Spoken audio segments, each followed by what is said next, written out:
Depression থেকে drugs, তারপর আত্মহত্যা।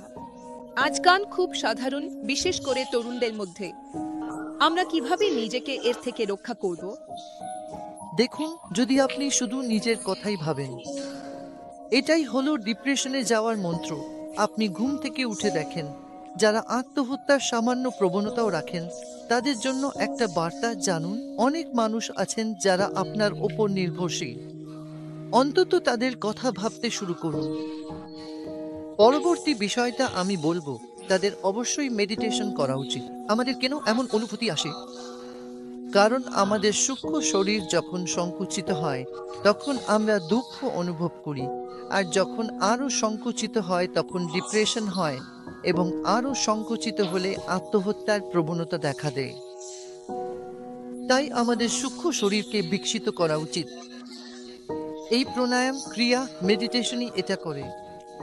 2 দিনের মধ্যেই আপনি এর অভিজ্ঞতা পেয়ে যাবেন।